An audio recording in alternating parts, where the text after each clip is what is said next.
Halo semuanya, salam sejahtera bagi kita semua. Kebetulan saya di sini diamanati sebagai moderator untuk memandu jalannya presentasi kali ini dengan tema teori dan model dalam rekonstruksi pembelajaran kurikulum 2013. Saya di sini Ajeng Sarakusuma Haryati sebagai moderator bersama beberapa tim saya yaitu Rifki Fitriana, Niswa Aulia, dan Nada Sakita Nuranifas. Berikut akan saya jelaskan bersama teman-teman mengenai teori dan model dalam rekonstruksi pembelajaran kurikulum 2013. Baik teman-teman, yang pertama adalah latar belakang rekonstruksi pembelajaran, yaitu adalah tuntutan dalam lampiran Permendikbud nomor 65 tahun 2013. Kemudian yang kedua adalah tuntutan dalam kurikulum 2013 terkait perubahan paradigma belajar mengajar, di mana rekonstruksi proses pembelajaran dalam kurikulum 2013 ini terletak pada prinsip mengajar bagaimana membuat anak belajar, bukan sekedar menerjemahkan mengajar sebagai memberitahu. Nah, menyadari pentingnya bahasa sebagai media penyampaian pesan, dalam kurikulum 2013 ini pemerintah memberikan porsi dan kedudukan istimewa pada mata pelajaran bahasa Indonesia. Bahasa Indonesia tidak hanya sekadar diposisikan sebagai ilmu pengetahuan semata, tetapi juga sebagai penghala atau pembawa ilmu pengetahuan-pengetahuan yang lain. Melalui konsep pembelajaran bahasa Indonesia berbasis teks, diharapkan dapat meningkatkan sekaligus menyeimbangkan kompetensi sikap, pengetahuan, dan keterampilan peserta didik. Pendekatan saintifik dan berbagai model pembelajaran yang menuntut keaktifan peserta didik untuk memperkuat pendekatan ilmiah atau saintifik, tematik terpadu atau tematik antar mata pelajaran, dan tematik dalam suatu mata pelajaran. Perlu diterapkan pembelajaran berbasis penyingkatan atau penelitian sehingga dapat mendorong kemampuan peserta didik menghasilkan karya kontekstual baik individual maupun kelompok. Maka sangat disarankan menggunakan pendekatan pembelajaran yang menghasilkan karya berbasis pemecahan masalah atau bahasa Inggrisnya, bahasa gaulnya adalah project based learning seperti itu. Selanjutnya akan dijelaskan oleh rekan saya. Jika di slide sebelumnya Mbak Ajeng Sara telah menjelaskan tentang poin pembahasan latar belakang dari materi yang kami bahas dalam video kali ini, maka saya Niswa Aulia di sini akan melanjutkan pembahasan tentang apa saja teori dalam rekonstruksi pembelajaran kurikulum 2013 yang di sini dibagi menjadi 3 macam. Yang pertama yaitu ada teori taksonomi pembelajaran atau learning taxonomy oleh Krathwohl. Kemudian yang kedua yaitu ada teori The Innovator's DNA yang dipopulerkan oleh Jeff Dyer. Dan yang ketiga yaitu ada teori taksonomi Bloom. Untuk pembahasan yang pertama yaitu ada teori taksonomi pembelajaran oleh Krathwohl. Teori ini dikenal dengan active domain yang digunakan dalam proses pembelajaran berbasis kompetensi sikap atau attitude. Nah, dalam teori taksonomi pembelajaran ini meliputi yang pertama yaitu ada receiving atau menerima. Contohnya yaitu seperti mendengarkan diskusi mengenai isu-isu kontroversial dengan pikiran terbuka, kemudian dapat menghormati hak-hak orang lain, dan yang ketiga dan masih banyak contoh-contoh lainnya berhubungan dengan hal-hal seperti bertanya, memilih, menjelaskan, mengikuti, memberikan.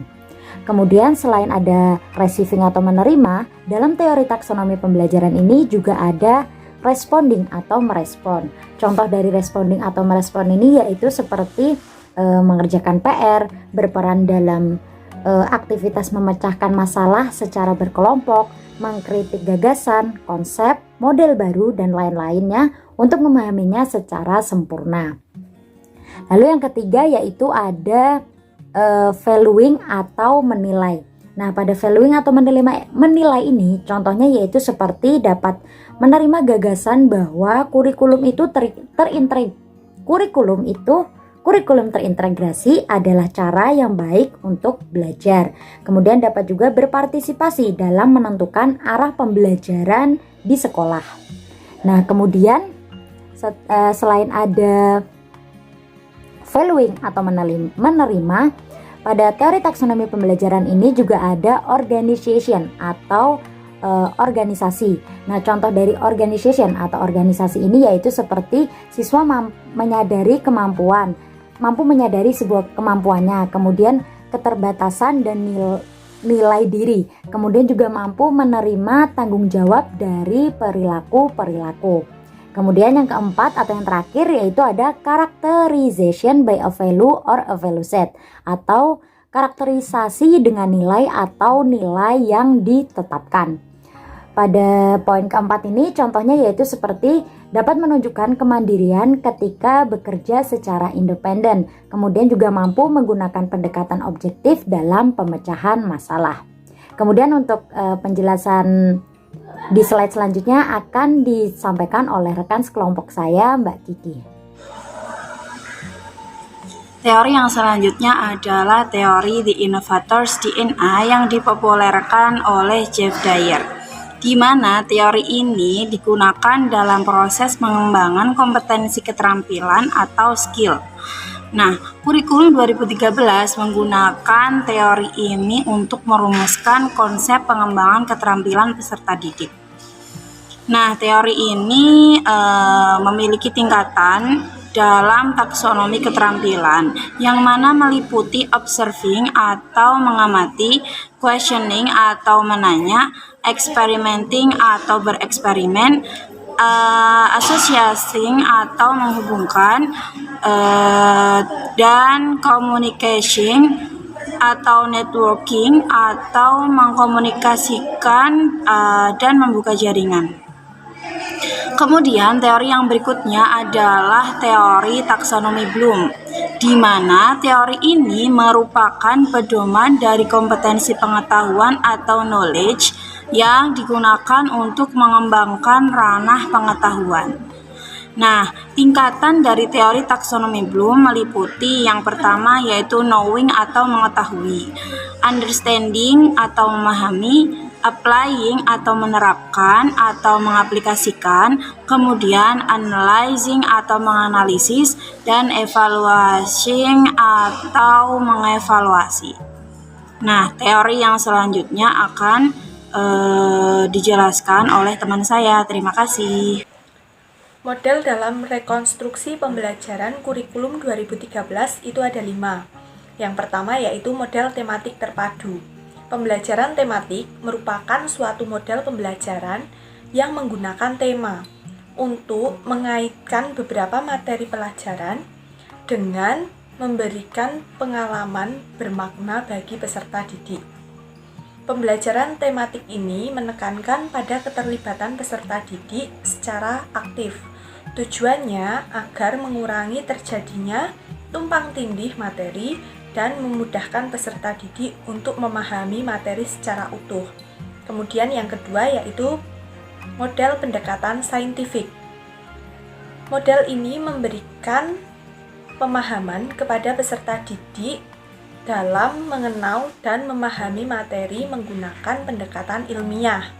Dengan adanya pendekatan saintifik, diharapkan peserta didik mampu memiliki kemampuan dalam berpikir kritis, ilmiah, dan analitis dengan cara menerapkan 5M, yaitu mengamati, menanya, mencoba, mengolah, dan mengkomunikasikan. Kemudian yang ketiga yaitu discovery learning, adalah model pembelajaran yang membantu peserta didik untuk menemukan pengetahuannya sendiri sebagai wujud murni. Dengan begitu, peserta didik dilatih untuk berpikir kritis, logis, dan sistematis. Pembelajaran ini mengutamakan pada proses daripada hasil atau nilai dari belajar itu sendiri. Kemudian yang keempat yaitu problem-based learning, diartikan sebagai pembelajaran berbasis masalah.